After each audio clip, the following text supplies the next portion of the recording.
So just to recap, we got a nice Mini-taur, a young aspiring Mini-taur that is traveling on his first adventure ever. Alongside, we also have a Goliath named Drell, also traveling to the same town. Through convergences and like pit stops, carriage transfers, you know, you take out your little carriage MTA card, you're swiping it, you're switching carriages. It is now a wagon packed full of different people, races alike. And in this wagon, you see a couple of humans, there's a dwarf in there, there's Drell the Goliath, and there's also a really never before seen Mini-taur sitting across, just waiting to go to the town, and everyone's just kind of passing through the fields. They're on the main road. The final stop is going to be Gillows. From the guy who's driving the carriage, he goes, Gillows, 15 minutes, Gillows, 15 minutes, get your shit ready, get the fuck off.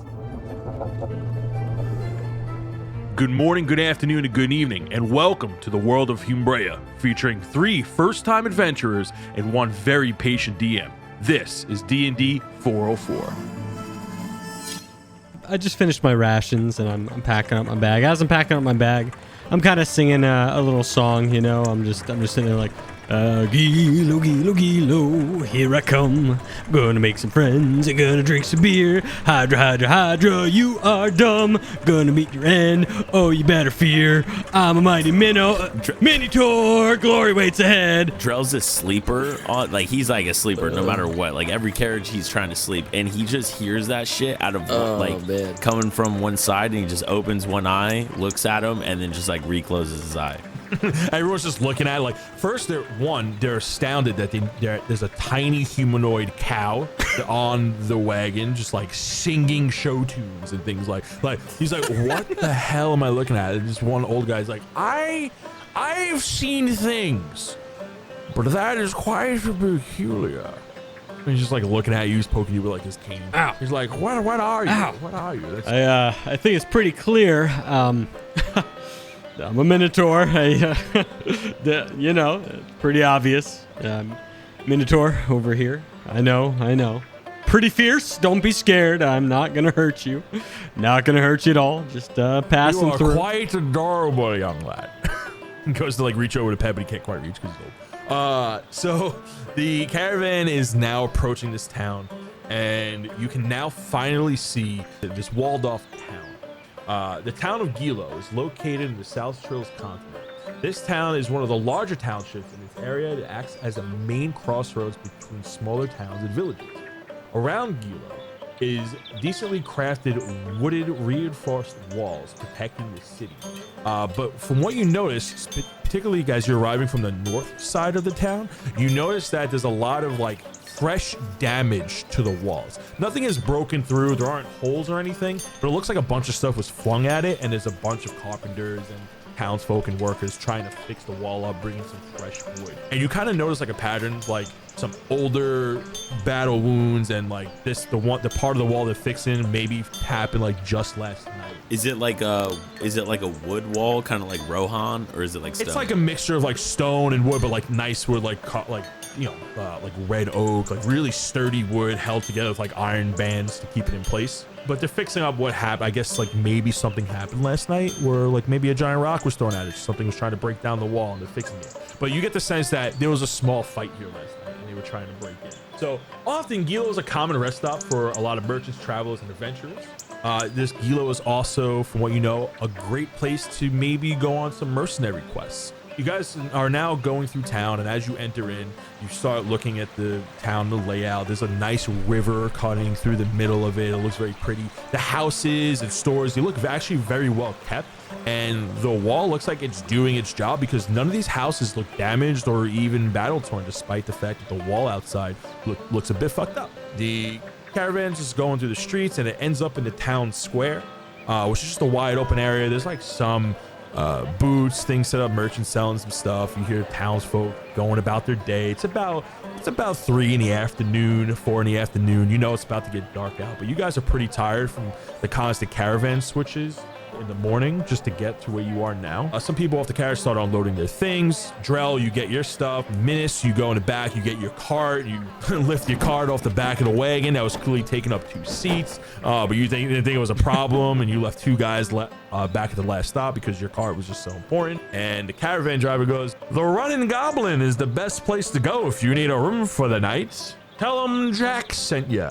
I'm definitely heading to the Running Goblin, dude. After that long travel, I need a beer. I hear it's a poppin' spot in town, and not at all railroading you. Of course not. I would never do that. So you guys just want to head over? Drell just immediately sees the tavern and he just walks straight over. As he's walking, I grab my cart and I kind of jog up to him to kind of go side by side with this huge looking giant dude. He's just 3'10" tiny cow man looking up. Every one step Drell makes, it's like 3 or 4 minutes miles. has to take like 5 or 6. Yeah, like right. Like just like he's like jogging almost, or like fast You're like walking. Boom, boom, boom. I'm like. So I like skip on over to him with my wagon. I look up at this towering figure next to me because I've never seen something so huge. Even my father wasn't this huge. And I'm scampering beside him and I'm like, "Hey, how's it going?" "Woo, you're a big fella. Where are you headed?" "I'm headed to get something to drink, little horseman. Where are you headed?" "Oh, man, I'm heading to get a drink myself." "Whew, man, you got some long legs." Drell sees how hard he's working. He like looks down and he goes, He like stops and like sighs and he goes, "Little horseman, do you want me to carry your cart?" I'm shocked because nobody's ever treated me this well, ever in my life. You would carry this for me? Just to the tavern. I start crying a little. Yeah, that'd be cool. Yeah, that would be great. He just like he like takes it from him and just keeps walking, like not afraid to outwalk him. Like doesn't matter. So you go ahead, and this cart is like a normal, like it looks like a child's cart, like a way, like you would probably wheel around like a small child in this thing, realistically. So, oh my god.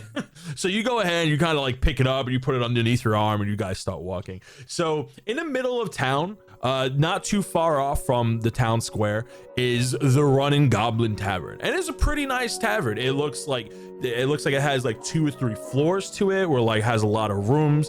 On the cover is a smiling dwarf with like an eye patch over his head, giving you a thumbs up, and like he's giving a thumbs up with one hand, and in his other hand he has a goblin in a chokehold, and that's like the store's logo. And he's just like, you feel like he's giving you a wink because the winking eyes behind the eye patch, he's holding a thumbs up.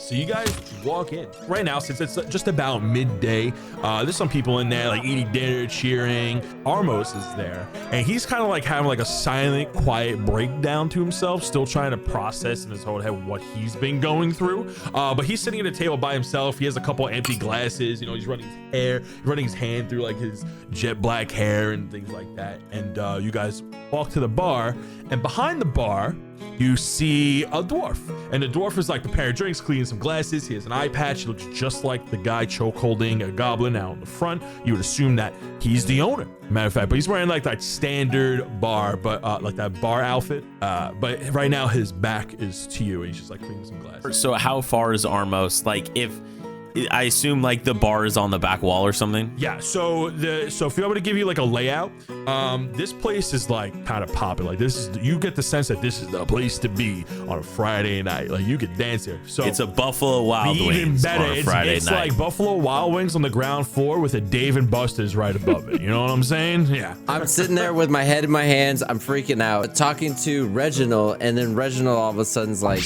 these are the two. And as I look, I see the most juxtaposed people walk up into the bar, and it's this 8-foot mountain as he's carrying a cart, and this little child that I think at the time. So Reginald is like looking over at this two weird things that just happened to walk in. He's like, that's the weirdest couple I've ever seen in my life. I agree with him. I'm like, dude, I've never seen anything like that. We gotta talk to these guys. What's that little horse? I've never seen such a tiny horse before. Then again, I've only ever been here for a week, and I've seen a bunch of horror. But I haven't seen horrors that tiny. We look at each other. We agree on the first topic that we've ever agreed on. That we need to talk to these two people. While they're talking over there, I didn't realize, you should just park a cart outside. So I go up to the bar and I put the cart in between two seats. I like push two seats aside. I lift myself up onto the cart. That's it's a little lower, but then from there go to the stool and I go over the barkeep. Hey barkeep, I got a cart here. Where's your cart room? So turns around is the dwarf behind the bar.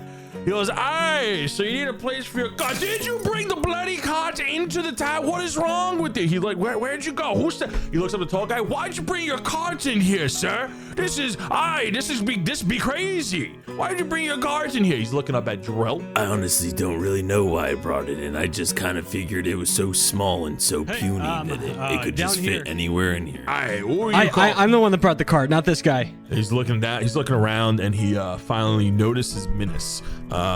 So he leans over the bar, like he got one elbow on the bar top, and like the other one's like helping himself lean over. He's like, "Hi, I've never seen someone like you before. Oh, what is your name, little lad?" I'm Minnis. You must have seen plenty of me. Don't lie. You can tell when a Mini-taur walks into your bar. I mean, I've seen lions in suits, but I've never seen such a tiny Mini-taur. So the dwarf is looking at you. He's like, well, first of all, we have a no cart in the room policy. We don't allow carts inside the building. What do you mean? Back at home, I put my cart everywhere. Listen. I need you to turn yourself around. You need to hoof it out of here and make sure you park the cart in the designated cart spot. We have a whole barn for this, which I feel like you might actually fit in. Cow? Are you a cow? What are you? I've never seen someone. He's a little horseman. Well, I'm not. I'm not. I'm not a horse. I'm a Mini-taur. Completely different things. Mini-taur. I've never seen a baby Mini-taur. You're so well spoken. No, I'm not. I'm not a baby. I'm an adult. Oh. I'm 22 years old. Thank you very much. Okay. He looks back at Drell. He's like, this just like charity work? Did you try to get some hours here or something? Is this like a Big Brother program I didn't know about in Gillows? What's going on here? He just kind of like shrugs his shoulders at the barkeeper. He's like, I just met him. It's like, hey, well, you know what? I've seen a lot weirder for a lot less. I'll give you that. So welcome to the Running Goblin today. You go out and you park your cart where it fucking belongs, you Neanderthal. You run back in and he's like, so lads, how can I help you today? He's tapping his fingers on the bar. Do you guys want a drink? Maybe some food? My friend here, what's your name? My name is Drell. Aha, yes. Drell. I take it your name is Minnis. Nobody's guessed my name so quickly before. Well, you just said it. You must be a smart one. I'm gonna buy this man a beer. How much are the beers? You want a beer? How big are the beers? Okay, let's get 2 beers back on the table. Hi, laddie. Hey, Lulu, can I get 2 beers? Normal Mini-taur size for me. As they're deciding the price of the thing, I step in and I'm like, you guys need beers? Hang on a second. I got you. I got 10 gold pieces burning a hole in my pocket. This one's on me. Tell me your story is all you have to do. Reginald is on your shoulder, which is kind of like a normal namesake now. He kind of just chills on your shoulder when you're walking around. Reginald looks at you. He goes, wait, you buying these guys a drink now? What's going on here? Is this really how you want to intercept? You're not weird at all. This is not common decency. You should bring him like a limb or something. Or maybe, I don't know, a carrot. You got carrots? You got carrots almost? Look, hey. Listen, if you're going to buy him a drink, at least get your buddy a carrot. You know what I'm saying? We got to figure this out. We got to figure this out. So at that moment, when you talk back to him, they just see you talking, like just talking at your shoulder. Reginald, the rabbit, you guys can't see him for whatever reason. All right, cool. Because I was like, wait, this guy's just blatantly talking to a fucking bunny right in front of us. He's talking to himself. Yeah, I love that. So we just think this guy's fucking nuts. So, you know what, bartender? This one's on me. I got this. These are the 2 most interesting people. I got to hear their story. So first Drell goes, awesome. And he pulls out this like fucking huge barrel and he just hands it to the barkeep. He goes, please fill this for me. Aye, a takeaway. I like your style. He grabs the barrel. He hugs the barrel. He's like, I'll fill this up with my finest ale, if you don't mind, since he's paying for it. he hops off his little stool and he goes to the back. And I pull out a tankard and I pull it out and I lift it up and put it on the table. I'm like, oh, hey, you. Mr. red-looking person. My name's Armos. Armos. But yeah, you're welcome to partake as well. You know what? And then I whisper to the rabbit, I'm like, you know what? Hey, one got a lot, one got not very much. The thimble versus the keg, I think we evened out on this. It's fine. It's good. Anyway, Yeah, I'm like, Armos, do you need a tankard? I lift up like a sippy cup looking tankard. The bunny like looks back over to Armos. He's like, you trying to group up with these guys, or you trying to bang them? maybe both. Who knows? Hey, Pleasure. listen, I ain't judging. But I ain't judging. I literally come from a place of, blooded despair. But hey, listen, that's different walks of life. You know what I'm saying? Almost, you know what I'm saying? You know what I'm saying? I kill people. I get you.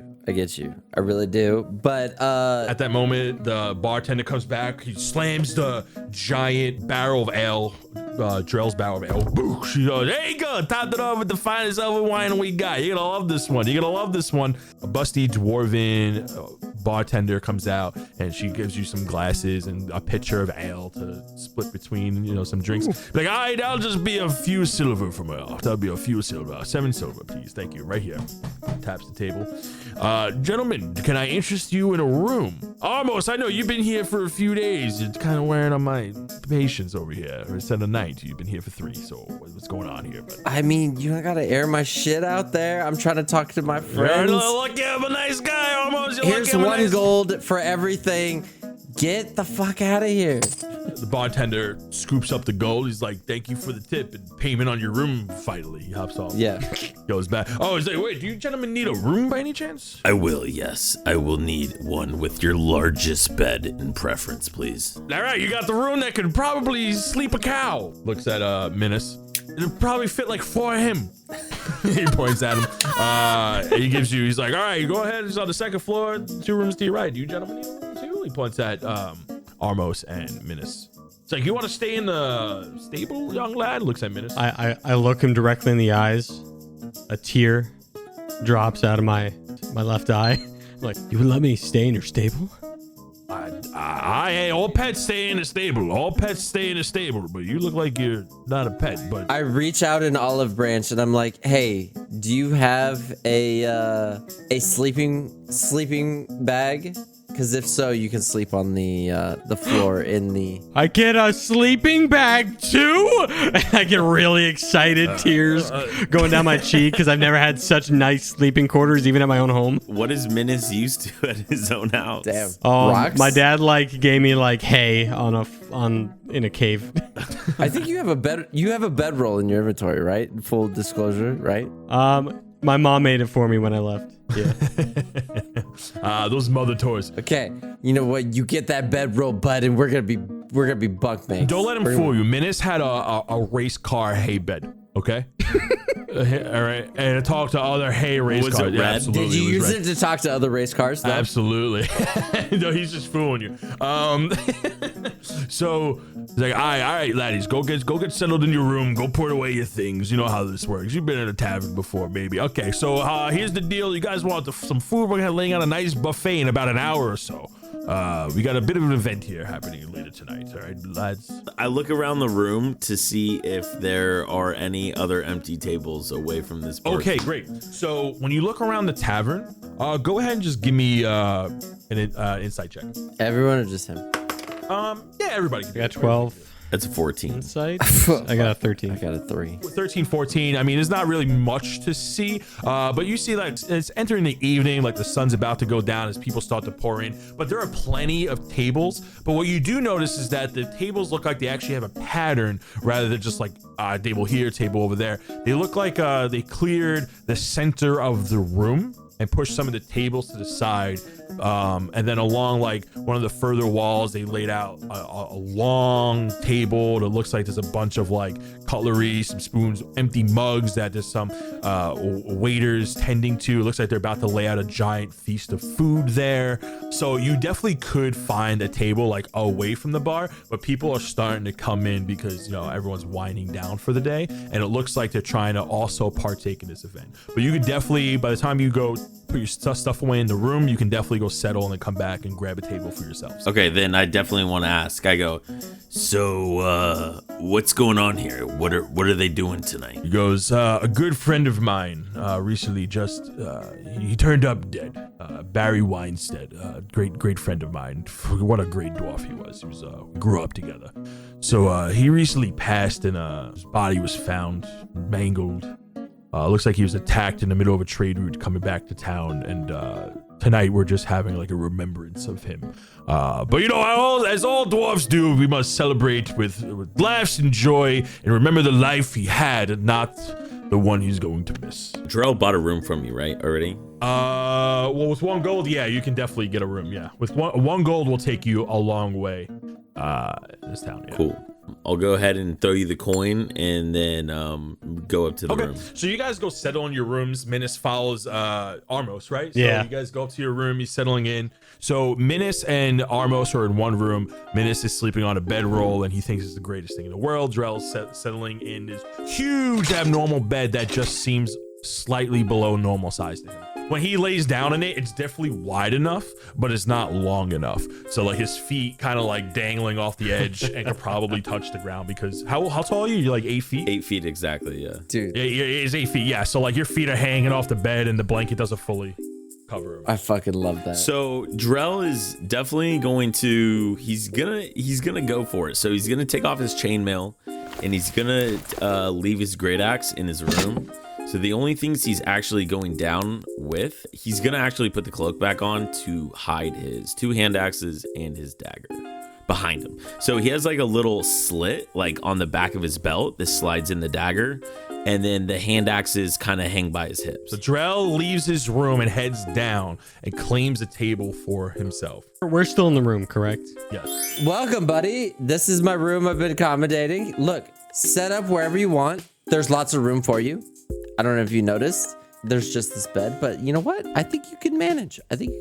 As always, I scamper up to him after I put my stuff down. And I look at him. I like try and tippy-toe to get like face to face, but I'm like at his belly button. I look up at him. I go, "Hey, Armos, would you we shared a beer, right?" That's right, buddy. It was a good beer, right?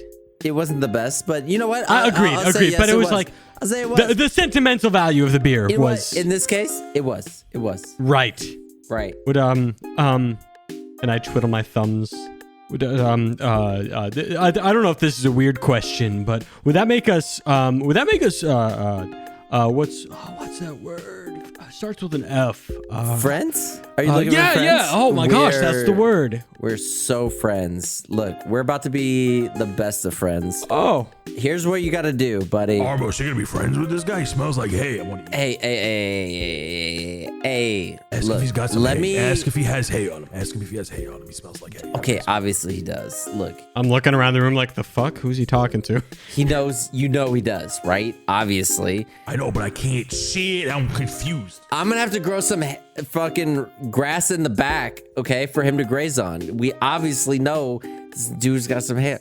We don't just eat grass, but But here's the deal, okay? So it's good. We're good. Don't worry. You asked us to do this. We're doing this. Reginald jumps down from your shoulder and is circling Minnis and just like sniffing him. Minnis, hey, you pick wherever you want, buddy. Okay? It's all on you. You get to pick wherever you want, right? In this small 2 by 4 feet area.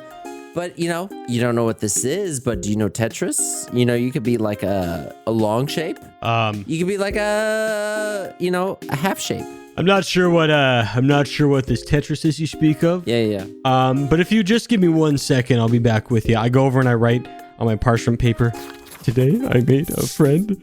I'm very excited." And I'm crying on the paper. I see him crying and I was like, okay, he needs a moment. We're gonna leave. And as I sneak out the room, I'm like, "Reginald, you sure this guy?" You picked him out. You bought him drinks. I mean, you were curious about these people. This was your band of misfits. I mean, I've never seen a tiny cow before. I haven't seen a cow. I haven't seen this giant dude. The other day. I just don't know. All right, whatever. We're doing it. Armos, he scabbers back up to your shoulder. You want to know what happened the other day, right? Yeah. You want to know what happened? Okay. I want to get the fuck back home. I mean, and we need something to do that. And I'm not really sure, but whatever you use to recreate that sigil to open up that rift, okay, I need you to do that again. I'm not quite sure how you did it, because it's usually just an exit for us. But the fact that you were able to open one is quite baffling, and I need you to redo that. You think you can redo that? I'm not gonna lie. I was at my best self at that point. That was my best self. I'm not there right Oh, God. I know that you're a bunny-ish thing.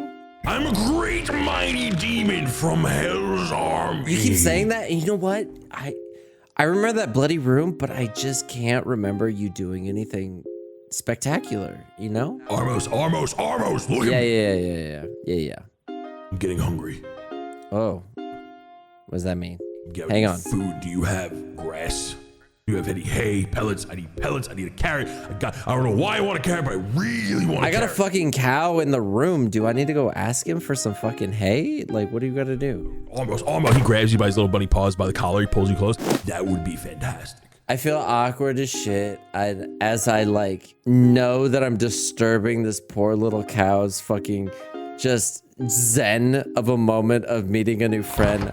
I'm like, hey, buddy. So if I wanted to get into some hay. That sounds like such like a college party question, like kids asking for drugs. They're like, so if I wanted to get into a little bit of quote unquote hay, yes. Do you have any do you know where I'd find that? I've just finished writing down in my little diary parchment. I look over. I can't. I look over my shoulder. I go, you want some hay? Yes, almost get hay. He's like, see it. Say if we did. Where would one find said hay? I scamper over to the door. I look over to make sure nobody's there. I look over the window. Nobody's looking in through the window. I go, come here. Hey, come here. Wait. Were you talking about hay? Yeah. That's what I want. That's what I want. Get in here. I close the door. Get in here. Well, okay. I pull out my rations. I got 20 rations. I'm like, all right.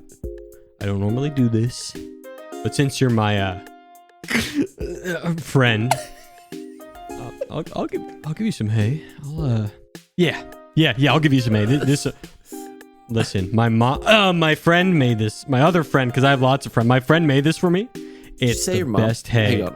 Hold on. Okay. Ever. Whatever. You know what? Yeah. My friend. That's exactly what I said. My friend made this for me. Best hay you've ever had. Here you go. All yours. I gave him one of my rations. Bruh, you put some like in your pocket because like you don't want to just see hay randomly disappearing into nothing because nobody can really see this rabbit that's on your shoulder. Yeah. So okay. So you guys are in a room. You kind of like settled in. I'm assuming you guys go downstairs now. So Armos and Minnis leave the tavern room and start heading downstairs, and they see Drell sitting by himself at a table. He looks quite large for the table, as you can see that. Maybe this tavern doesn't see a lot of giant folk around here, so these tables aren't really proportioned, but it's a good size. It's a good size. I pronounce loudly, hey, you look a little like you shouldn't be here. You look a little disproportionate. What's going on, buddy? How are you? It's good to see you again. Wait, you yelled that across I the make tavern? it pronounced to make you feel awkward, but at the same time, make you feel like you have to talk to me. I'm literally standing there like, I have my cloak hood up. I'm sitting in the corner like Aragon style, and I just blatantly ignore this guy. And I just like keep drinking my ale. I feel this introvert feeling very emo, and I'm like, you know what? I'm gonna talk to this guy, and loudly I keep talking to him. Hey, buddy. You giant fucking turd. okay, I grab his cloak. I grab Armos' cloak and pull him over for a second. Okay. Like, yes. Hey, Sidebar. Armos. Yes. Sidebar. One oddly statured thing talking here. We don't exactly like it when you shout to the room about our size, especially when, and I look around the room, eyeing up all the patrons of this fine establishment. The tavern is filled of like humans. There's some half elves there, dwarves. Look, bud. Hey, look, Mini-taur. Shall we call you that? What did you call me? You know, I start to get angry. What did you call me? I said, sir. Before that. Tar? Reginald just taps on Armos' shoulder. You're doing a great job here, bud. Yeah. Friends at a rapid pace. Thanks, bud. And I finger guns towards him. Anyways. I'm going to let this one slide. Here's what's happening, okay? You, me, and that guy are easily the biggest question marks in this entire place. We need to have a conversation. I'm a tiefling. Then sit down and shut up. Place goes to like a little bit of a lull. Like they're just watching this argument happen from across the tavern. Duncan, the bartender, the bar owner's just kind of looking over. It's like, all right, everybody, all right, here we go. Okay, everyone back to normal. Others are here. Hits his hands and people just start talking again. So Drell is actually right now he's drinking out of a specific chalice. It looks like it's made out of gold with a few gems around it. And it was pretty much one of the last possessions that he's had from his parents, because his parents died when he was really young.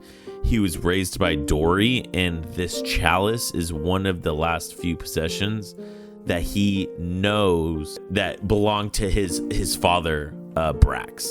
Drell with 2 L's, Brax with 2 X's. But yeah, so anyways, you guys sit down and he kind of like looks up and goes, so you want to have a conversation then?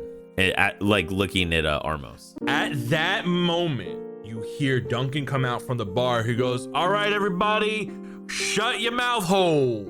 Shut your mouth holes. Comes out to the middle of the room. He's like, all right, everybody, settle down. It's on the bar. He takes a giant box. He uses it as a stool. You see him climb up. Oh man, I have a box like that at home.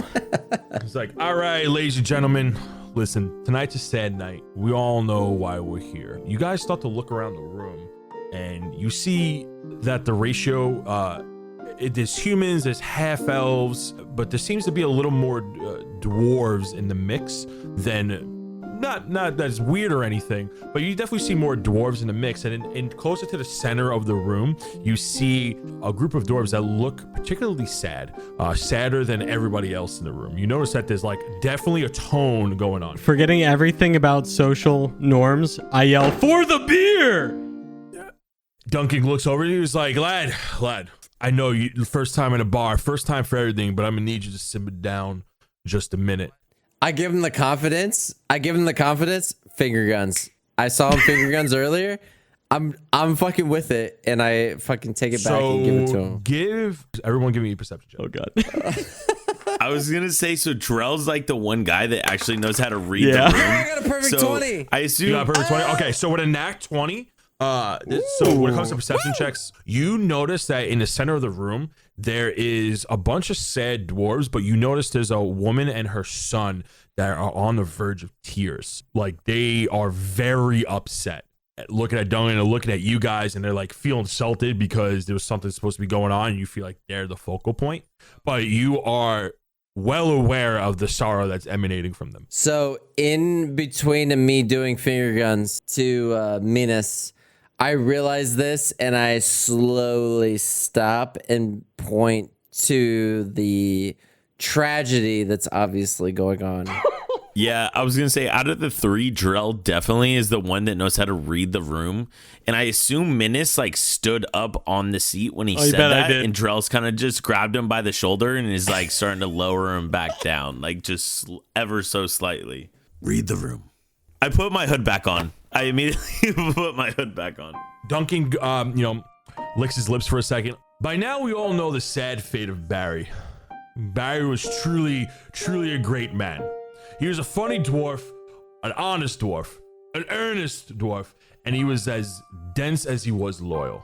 A loving father, an honest husband, and a mighty friend. As he speaks, you can start to see that the room definitely gets into a somber moment, and everyone's silent, looking down and remembering. So we're here today to remember Barry's life and to celebrate Barry's life. We all know Barry Weinstead. He was one of the local merchants in the town, and he always found the best wine to bring to us. If it wasn't for Barry, we wouldn't have the stock here at the Running Goblin that you are enjoying to this very day. Barry was very liked. While he's speaking, you hear he's saying some more kind words about Barry. There's a woman and child that starts to cry more and more. He's like, it's a terrible fate that he was jumped by those goddamn bugbears that keep plaguing this town, and Barry was just they did him wrong, and those bugbears will have their day, I assure you. But it's just not right leaving widowed Lula and Bushwick without a father. It's very sad, and people bow their heads. It's like we want to invite anybody to say a few words about Barry, and people start getting up, and Duncan jumps off the stool, and people start coming to the room and start saying some words. I need while people are saying words like about how nice Barry was, what they may have done for him, I need everyone to give me a perception check. You motherfucker. 16. I don't want to. I don't even want to say. Oh, an actual 1. How do I go? Look at this. How do I go from a 20 to a 1? I got a 2. Minnis, you look over back at the woman and the sad child. Behind the child, you see a tiny slit. You're not sure what you're seeing. It's like as if you're looking at a squiggly at the corner of your eye, you know, when you rub your eye really hard, as if it was in the middle of thin air. Appear behind Bushwick, the child in the center of the room, but no one else seems to notice this rift but you.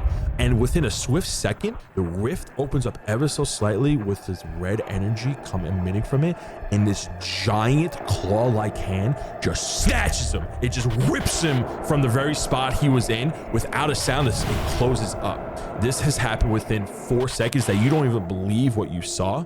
But it's as if the child just disappeared without a trace. Guys, did you see that guy? What's up? There was a portal. Is that what it's called? A portal just opened. It was like a tall, skinny portal. Opened up in the middle of the room. Wait.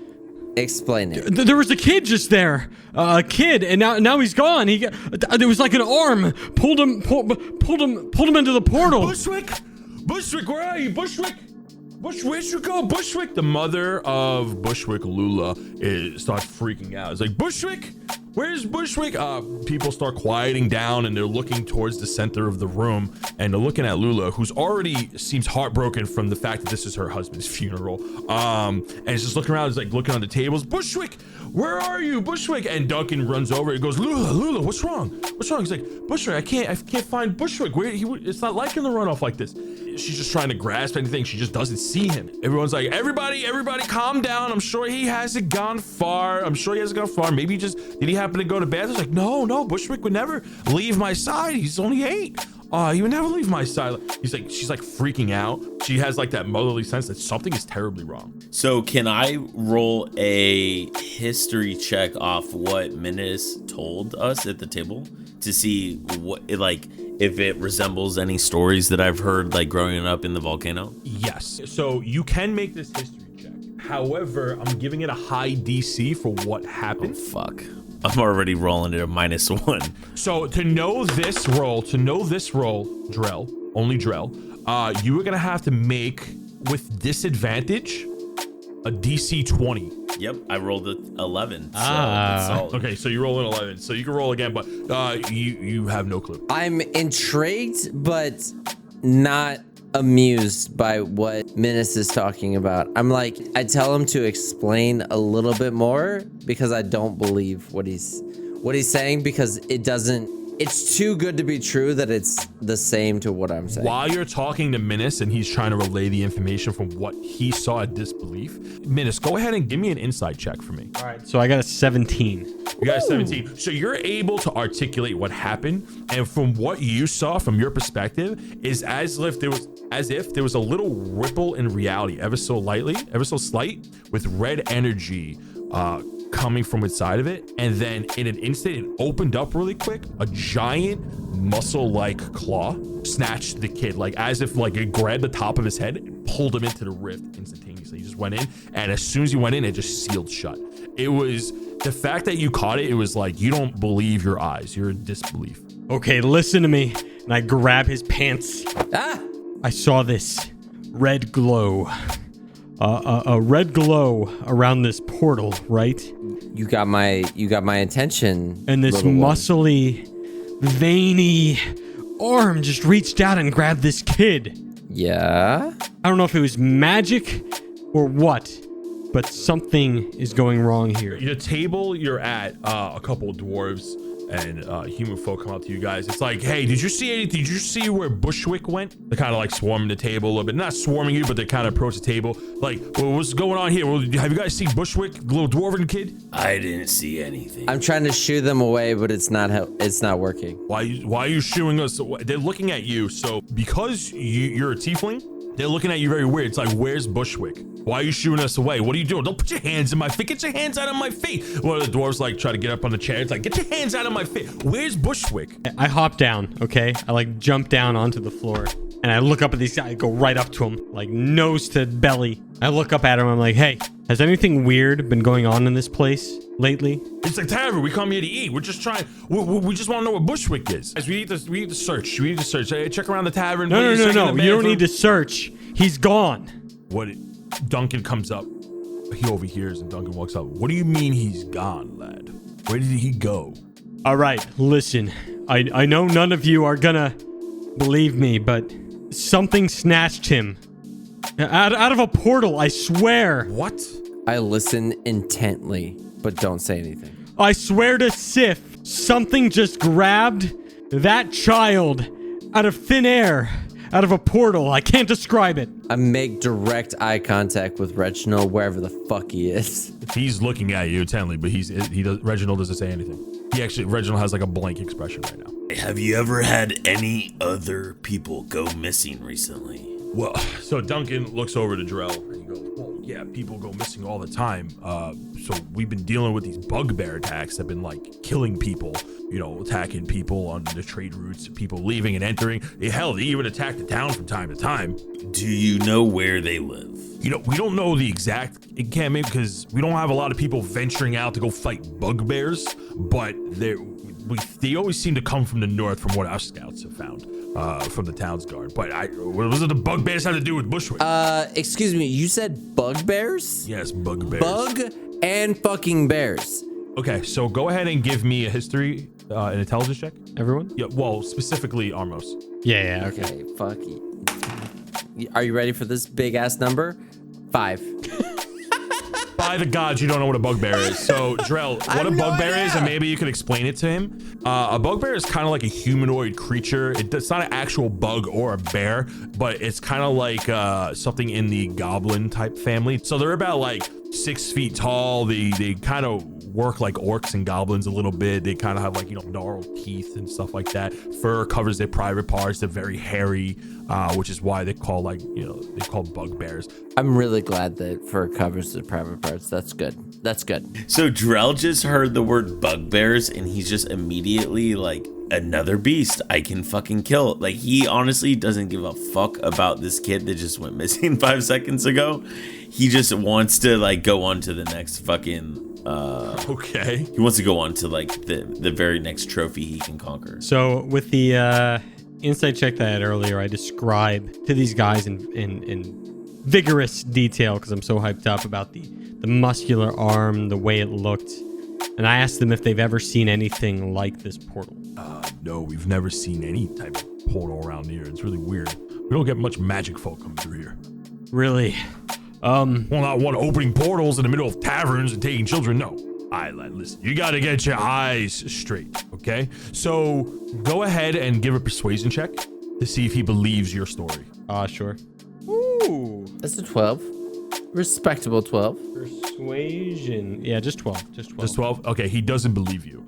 He's like, okay, portal, sure. Okay, maybe, all right, he's clearly had too much to drink, this little guy. So we got to, okay. So you see that like people are getting together and they're trying to find Bushwick to check in rooms and things like that. And they're just kind of overall worried. It's about 8 in the afternoon right now. And these people are like looking for Bushwick. What are you guys doing now? I have one idea before we go after these bear bugs. I'm hurt, right? They don't believe me. I'm looking at my friends. I'm like, Drell, Armos, do either of you know magic? Either of you? That's gonna be a no for me, dog. I may know a few things. Can you do something? Can you check the room for magic? Can you dispel? Can you? Okay. Give me a second. Hang on. Let me focus. I check for Arcana magic within the room. So Minnis is giving you a help action here because he's giving you like, oh wait, that's actually like a pretty good idea. That's a pretty good idea. So you're gonna go ahead and roll an Arcana check with a DC 18. Oh, I'm proficient in that, which is intelligence, which is +2. So that's plus 14 or plus 4, which is a 19. You get a 19. Was that your highest roll? No, I rolled a 12 and then a 15 plus 4. You feel, although it's fading because it took you some time to get to this point, you definitely feel that there was some type of weird magic that you're familiar with, and you get this same sense from Reginald. Ooh. Like what you're feeling from whatever magical presence you feel from Reginald that's emanating off his body, you also feel from that point of the room where the child was taken that Minnis is pointing out. But when you go to look at the area and like examine the area, you don't see anything. Yo, Reginald, I'm with these bugbears, bud. Let's fucking go get these bugbears. I'm with you. Who's with this guy? I'm down. Hey, get out of here, lad. What's the matter with you? And you see Duncan at that moment take another dwarf. He's like kind of picks him up. He smacks him upside the head and kicks him out of the tavern. He's like, what's wrong with you? She just lost a husband. Now you're gonna insult a kid. What's the matter with you, man? And the dwarf falls forward. He's like, oh, I'm sorry. I'm not the only one here who thought Bushwick was a little shite. And people like throwing stuff at him, and like he gets booed out. He's like, Lula's crying like crazy. Still look like doesn't know where her son is. Remembering her dead husband. And Duncan goes over and tries to comfort Lula. People are like yelling at this random dwarf that just apparently insulted Bushwick. He's heading home. People are kind of settling down. They don't know what to do. They're like looking around for Bushwick, but they just don't find him. Duncan is talking to Lula, and you over here. It's like, Lula, listen. You know, I'm sure he's around. Just give him till morning. He can't be far. I mean, has he ever run off before? He's not gonna go. Anyway, he's not gonna go too far. I'm sure you're gonna see him home. He's got his head on straight. He's gonna be a good lad. She's just crying and bawling. It's like, what am I doing? And she's freaking out. She is completely irrational at this point. So I look over at Drell. Hey, what do you think we should do? They don't believe us. Maybe we hunt these bugbear things, and maybe they'll have information. What do you think? I think there's been a lot going on tonight. I think I definitely need to sleep. I've traveled a really long way from North Trillis. If you guys want to meet up in the morning for breakfast, we can kind of scope the town and see what's going on, but I definitely need to take a rest. You might be right. Listen, I'm gonna go talk to this lady before we go to bed. This woman who's just lost her son, see if I can figure anything out. But I'm with you. I think we just need a night's rest before we figure out what to do next. Drell's like right behind Minnis. So you walk over to Lula. She's crying. She's sitting at the table. Duncan's like patting her on the back, trying to comfort her, and she's just like wiping away some tears. Like, I just don't know what I'm gonna do without Bush. First Barry, and now Bushwick. Oh my God. She's crying. Excuse me, miss. I'm very sorry about your son. Is there anything you could tell us about your son that might help us find him? Bushwick, he's just a tiny lad. He never really leaves in my sight. It's so out of character to just leave me like that. He's never run off before. He just likes to, sit down, play with his toys. I don't even see his toys around anywhere. Everybody give me an investigation check. That would be 12. 2. I don't want to say I got a dirty 20, but I got a dirty 20. 30-20. Okay, so you look at the floor where they were standing, and underneath the table, you actually find like this like toy train block, like a child's toy.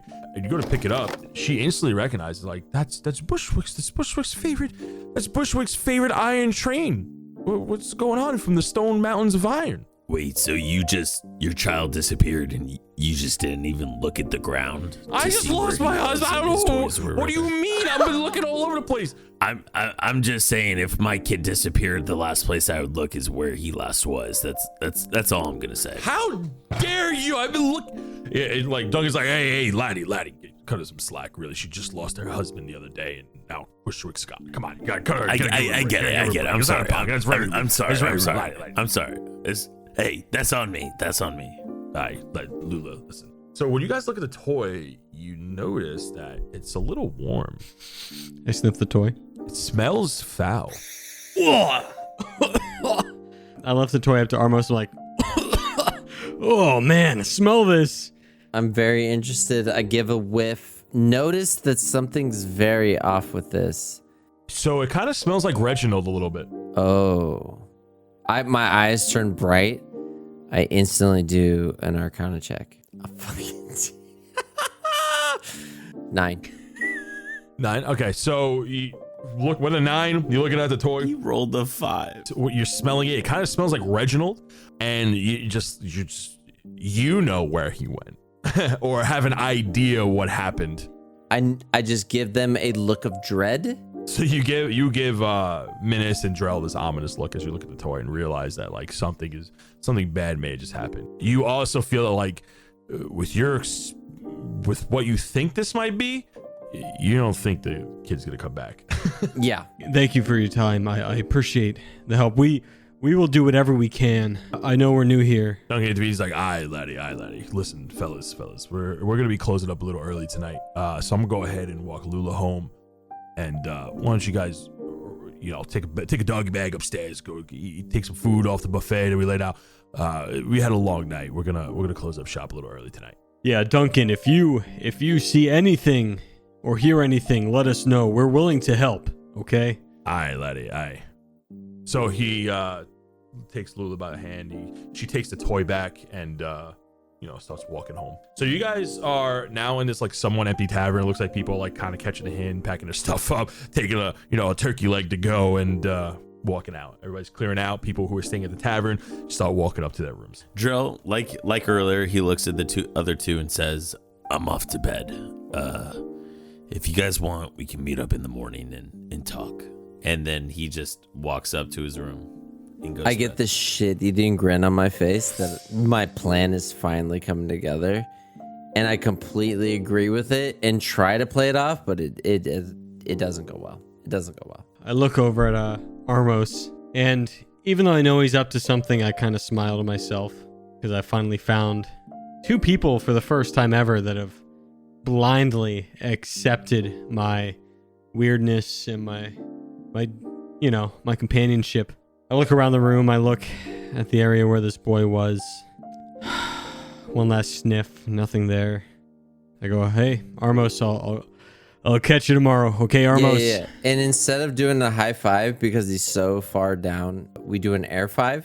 But you can tell that it's like I'm fully extended by the time he's like, eh. And I loyally just reach my hand up towards the sky. So you guys turn in. You guys get, prepare. So this would be considered a long rest.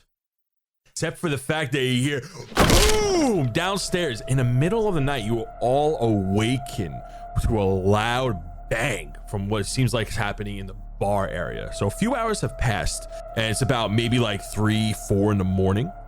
Very late into the night, you all awaken from sleeping, and you hear a loud bang crash.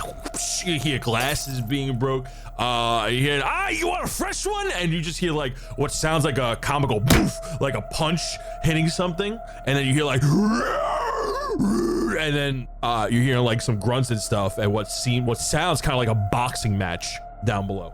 I quickly up and spry, ready to go, trying to wake our fucking Minnis up and being like, do you hear what's going on?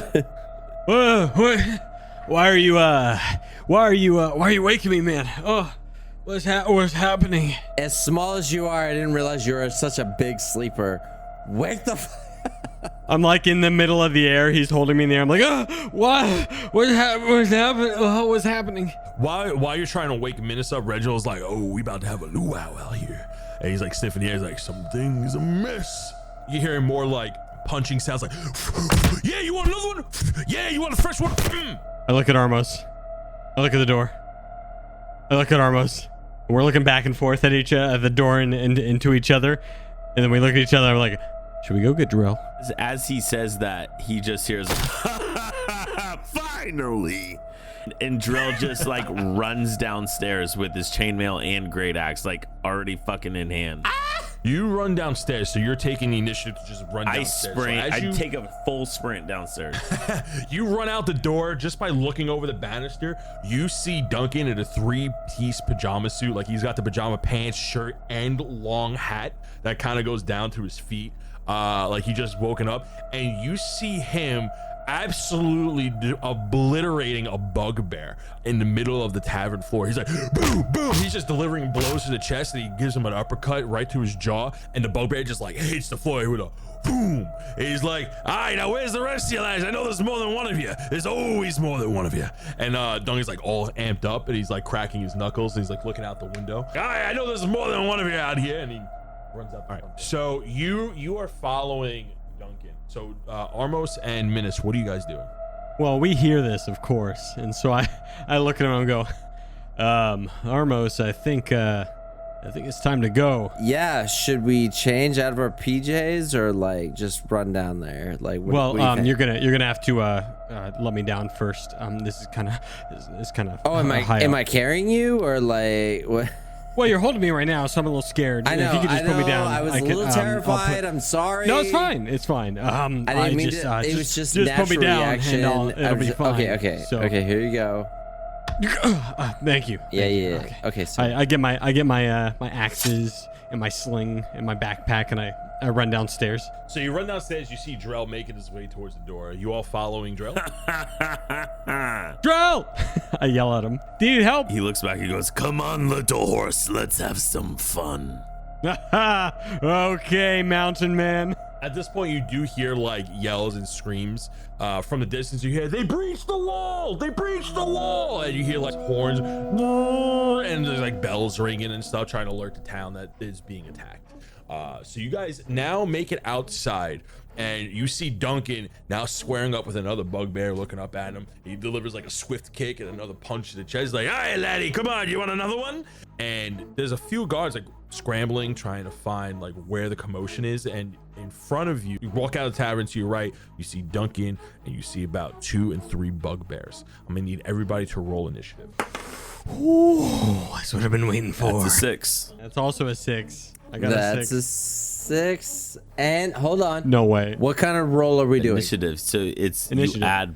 Oh fuck. Okay, just 6. So we all got a 6. What? Did we all get a 6? Our first fight together, we all got a 6. Did we re-roll? Do we go in age? No, I think we'd go in position, right? Because I'm closer. Or shorter stature? I think shorter stature. Yeah, We're all we trying to should- go first. Like,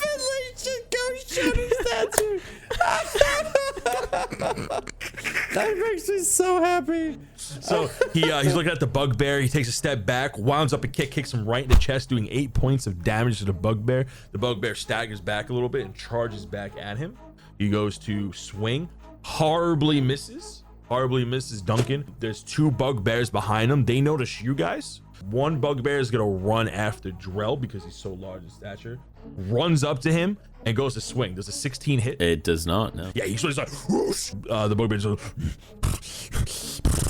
with the third bugbear sees Minnis and Armos kind of just leaving the tavern. He kind of locks eyes with them, runs up, and ignoring Minnis, he just goes straight for Armos. He goes to swing. He gets a nat fucking 20.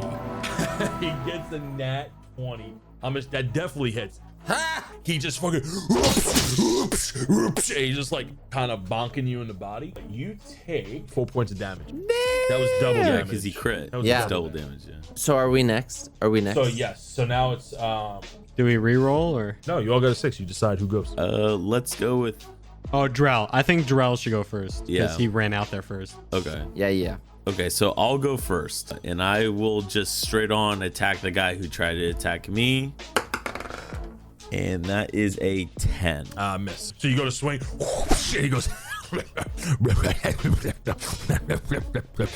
Big mad, big miss. As I see the biggest miss in the first action of my entire life, I'm just like, you're with him? So my buddy's just been hit, and this is my new friend.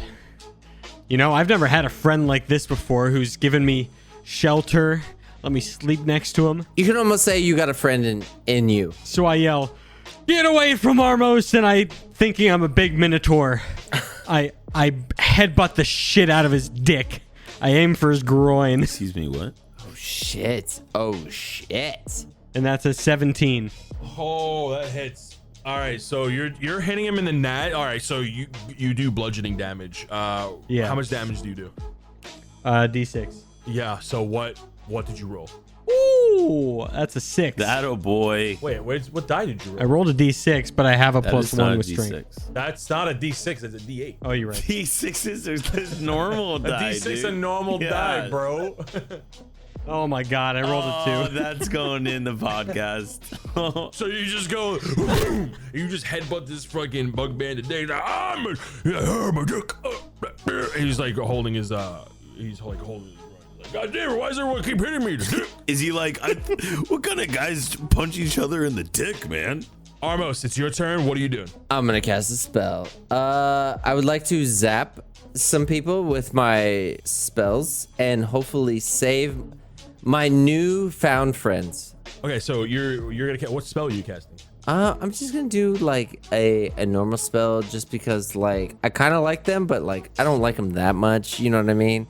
Like it's really not that serious, but I'm gonna go with Okay, my. I don't know what a normal spell is. What spell are you casting? I'm gonna do my Erlich Blast. Okay, so it's 120 feet. I don't know if you know this. I just need one hand free to be able to mimic this thing. It's are you ready? Yeah, roll a hit. Build up, build up, build up. 18. So you reach out your hand, roll for damage. You definitely hit him as you hit him. Okay, so I need to roll a 1d10, and that is the damage, and it's an 8. So you shoot like a bolt of force and boom, he just gets hit in the dick. And you just got the 2-piece to him. Okay, he's looking a little damaged. He's looking a little damaged, but he still got some fight in him. Duncan cracks his knuckles. All right, it's his turn again. Duncan cracks his knuckles, does like a Donkey Kong wind up. He's like, yeah, you want some of this? You want some adobo on that? Boom! Rolls the hit. Nat fucking 20 on that. Holy boy, shit. Duncan. Boom! We're all Hits him. yelling for him, hyping him up. Duncan! Holy shit, he did. He rolled a 10 double. I knew I liked this guy. Completely just boom, little double on that one. Guy goes flying back as his face gets almost concaved in and he breaks his fucking, he jumps up, gives him that Donkey Kong punch, breaks his skull. Like you see a little Mortal Kombat animation of his skull just cracking in a little bit, and the bugbear just drops. So now there's 2 more bugbears left. There's the one in front of Armos and Minnis, and then there's one in front of Drell. So now the one in front of Drell is gonna go. He's like, big man about to get this big ass mace to the face. Bring it on, motherfucker. Rolls a 10, so that misses. He's like, I'm just warming up. Watch this. He's just swinging a mace, horribly missing. He's like blowing. We're just whiffing on each other. Like, Yeah. So now the one that just got hit in the dick goes. He's like, picks up. He takes his mace. He grips the mace. You hear like the leather crack. He's like, oh, you about to get it this time. You about to get it this time, little man. He looks at Minnis. And 11 goes to slam it on the floor. Boom, hits the ground. You just dodge out of the way just in time. It is now your guy's turn. that is a 13. Oh, you Yep. rolled a hit. 13. Fucking swinging my axe. hits. That hits. Awesome. So that is a D12. I barely even felt that. Barely even felt that, but I'm mad. I'm mad now. I'm pretty mad. I don't know if you can tell, but I'm pretty mad. I'm pretty mad.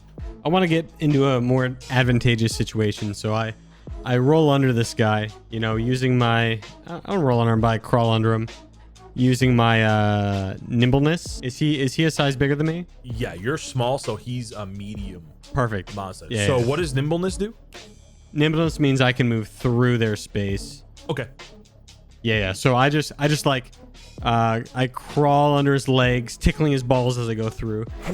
I run a full 30 feet away, and once I get there, I flip up my axe into my hand and launch it at the back of his skull. All right, I'll tell you what, because you used your nimbleness in this and you went directly under him and behind him, I'll give you advantage on this attack. Nice. Okay. Oh shit. So that's 13 and 20. Atta Dirty boy, 20. Dirty 20. Dirty 20. Dirty 20. I knew we kept you around for a reason. You look up at him, you run under him, you give him the old slap and tickle on his ball sack with a full sprint. You turn around, 360 no scope throwing axe right to the back, right into his back. Go ahead and roll for damage. That's 6. You do 6 damage that's just lodged into his shoulder and gets knocked prone from the force that you just delivered to his body. Like, boop, she kind of falls right in front of Armos. I yell at Armos. Armos, did you see that? The bugbear that is facing Drell. You little horseman. He's like, I'm not a horse. I'm a Mini-taur. you now have a proned bugbear in front of you. Finish him off. Armos, finish him off. First off, I gotta give Reginald some props, so I finger guns his way because he's been doing it this whole time. So trying to keep up with his little quirks. You're doing great, man. You're doing great. I can't believe you. Look at you fight a bugbear by yourself. You only got fucked up a little bit. I'm a brother. I thought you'd be dead, but I gotta be honest with you. I didn't think you had it in you. You know, and this is coming from a demon, a greater demon with 7 wings. Buddy. You know what? I appreciate you. So, as we see this down person in front of me, I'm gonna give him the blast. Okay, so because they're prone, getting back into mechanics, a prone creature's only movement option is to crawl unless it stands up and ends the condition. The creature has disadvantage on attack rolls. An attack made against the creature has an advantage if the attacker was within 5 feet. Otherwise, the attack roll has a disadvantage. So you're definitely within 5 feet. So if you want to do another, like if you're gonna do a spell or just attack them, you have advantage on all your rolls. Bam! I got a 15, but hold up. So you get +3 to every roll, by the way, when you do a spell, because that's your proficiency. Yeah. So it's 18. So you go ahead. That definitely hits him. Roll for damage. The whammies. 4. Takes 4 points of damage. He's looking fucked up. He's seeing better days. He's bleeding from his mouth. He's rambling. And he's like reaching to try to get the axe out of his back. It goes back to Duncan. Duncan turns around. He assesses the situation. He sees, oh, well, you got this one over here, but what about big man? Big man, I thought you were big man. Duncan goes up from behind Drell's bugbear. He hits 5 points of damage. Just cracks him in the back of the head. Bugbear like lunges forward a little bit. He's like, oh, what the? This isn't a fair fight. What's going on here?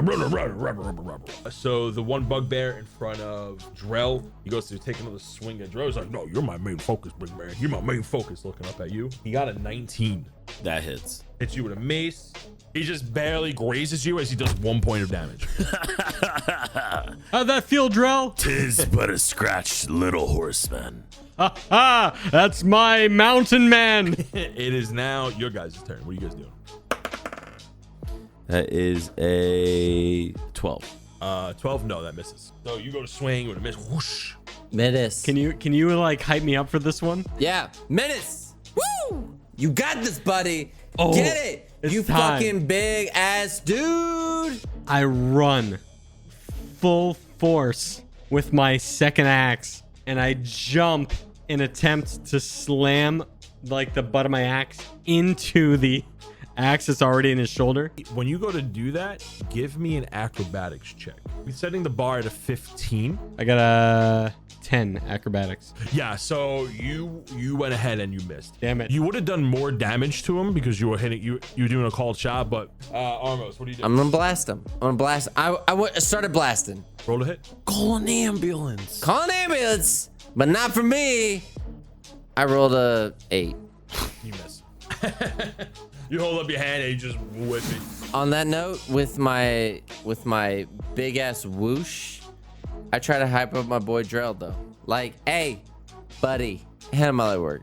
I got you. New round happens. All right, Duncan goes. He's behind the guy. He's like, you just gonna ignore me, laddie, huh? He fucking sweeps the leg on this dude. This guy is looking hurt. So the one in front of you turns around to Duncan.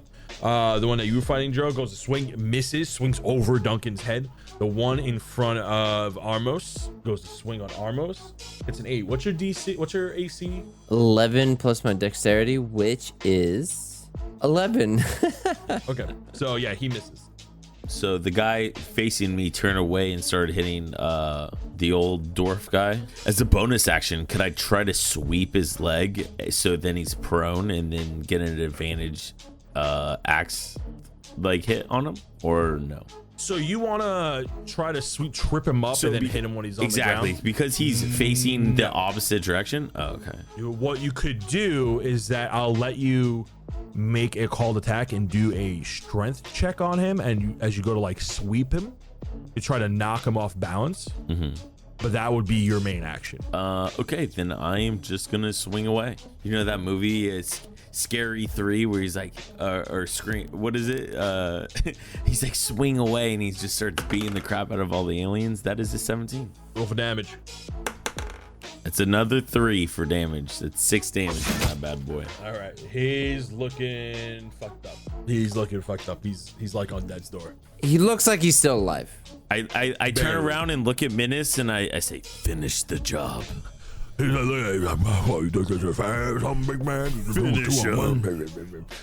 like a broken dude.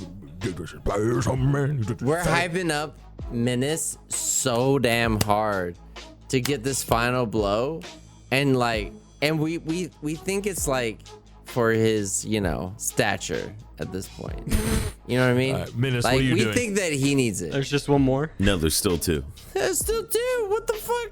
You forget about one? No, that's what I thought. I was just like, because they're both pretty. But the one bloody. in front of me is on death's door. That's why I turned around and told him to finish him. So I missed the other guy, so I'm in a pretty good position. So I step forward maybe like 5 feet, and I get out my sling, which they haven't seen yet, and I start spinning. I load it with a sling bullet, and I twirl it around. I'm like, ha ha! Now these are friends I need around me, and I try and launch it at the guy. That's a 5.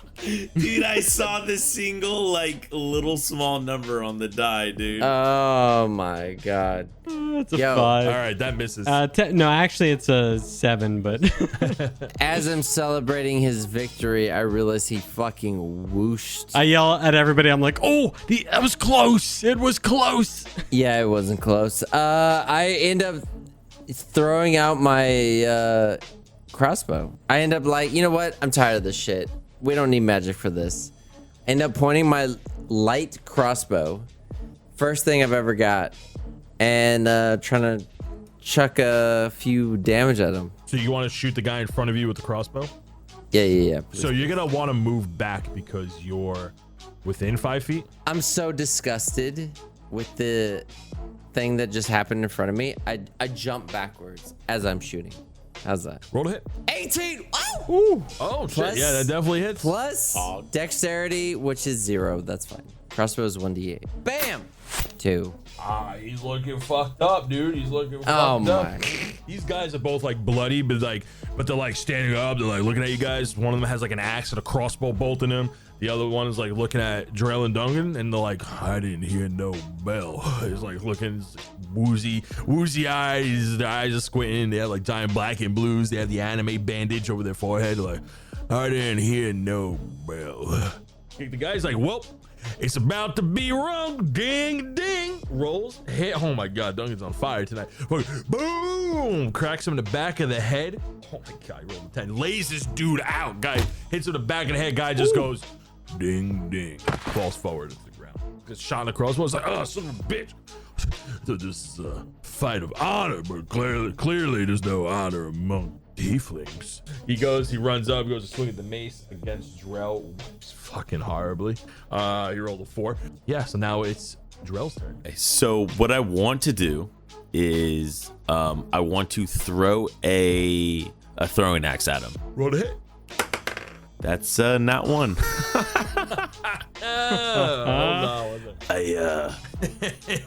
I'm gonna roll a d20 to see how bad this happens. So 20 being real fucking bad.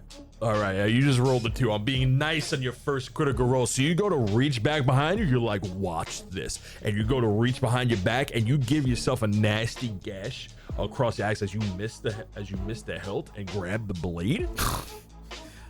You take 1d4 of damage as you cut your hand. I grabbed it by the pointy end.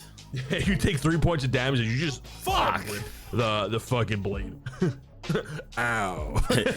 My hand. I told him, Drell, you're supposed to do it like this, as I point to the axe I'm holding. It is now Minnis' turn. Minnis, come on. No, like this, and I swing. I throw my axe at the guy. Ooh, buddy, damage, that's that a 23. Oh man, That shit That's, slapped until you did the damage. And then I'm just like, are you really? Is that a paper cut? Because that's a 7. He's real fucked up. Armos is up to bat and says, bros, I got this. Hold up. The angelic angel is coming down from the heavens to deliver the final fucking blow. I cast a fucking Elric bolt. Or blast, sorry. Put your hand up again and show him your palm. Give me your power. 14. 14 plus. Wait. 17. Woo. Yeah, you hit. Damn fucking right. It is a 1d10. Come on. I swear to goodness. 9. Woo! You lift your palm up, you point your palm at his face, and you shoot out an Eldritch Blast, and it just Blam! knocks him to the ground. He's dead. Yo, fucking thank you everyone for giving me your soul at the other one. I really appreciate it. I gave Armos that air 5 that we did before. So you are out of combat for the moment. Duncan turns around. He's like, "Aye, laddies, good job, laddies." And that ends episode 2, everybody. If you've been with us for a while, you will know that we have HDified this, as we like to say. Jared's with me today. Jared, say hi. Hi. Nice. Great hi. Great hi. Executed. Done. Spike the ball. Flawlessly. We're out of here. I did what I needed to do. Jared, Can you just believe that that was so long ago? that's what I was about to ask you. Yeah. I mean, do you remember what happened in episode 2? You know what? No. It was such a blur because I was so nervous that I had to drink so many beers through the entire thing. Cut it. That didn't happen. Cut it. Yeah, okay. I was very nervous through the entire thing, and I remember it was just a blur the entire time. You can still hear, I'm sure you can, it's still in the edit, you can hear you going and like cracking the beers open. Yeah. Which I think is so funny. Oh, man. It just cracks me up so much hearing that. It's so hard to... So I love developing new skills. And I just wasn't prepared for the amount of stress that it... Like, putting that one on was so weird because it's like, all right, hey, and D&D... Okay, let me start over. D&D in general, to get into it, I wished it was easier. Like, maybe we made it a little too complex because we wanted to, like, you know, storyfy it, make it great for the listeners and everything like that. So the biggest issue that I had was that there was so much up front before we actually went into it that I was so in my head about, like, you know, making sure that this was the best thing I could do. But then I felt like I wasn't doing well. And then the entire time I'm like stressed because then it's like you're acting as a character that you know just like a little bit about. But in retrospect, it's crazy because like we just did a live stream recently and I played a whole new character, and it's like cool that now it's like not as big of a deal. You know what I mean? To create something new and like jump into the... Yeah, I know what you mean, because that learning curve is so steep initially. You have to learn all these rules and worry that you're not breaking the rules, and you have a voice, and you're worrying about like how your character acts and all that kind of stuff. Yes. So it's just a lot. Yeah, like, well, so the way I built the character is that you're like, what's the thing where you're like a noble or like what's that option called? I think it might just be called noble. Yeah, it is, but there's there's other ones. Yeah, the background. So I was like trying to think of like, okay, if that's my character's thing, but I was like I'm thinking way too into everything as opposed to just playing the character. You know what I mean? Yeah. So there's so many times where I was like, okay, well, how would a noble person that's along with these two misfits like deal with this situation? Interesting. We've never talked about this, I think. So I think that happens to a lot of people where they put too much emphasis on the background. Yeah.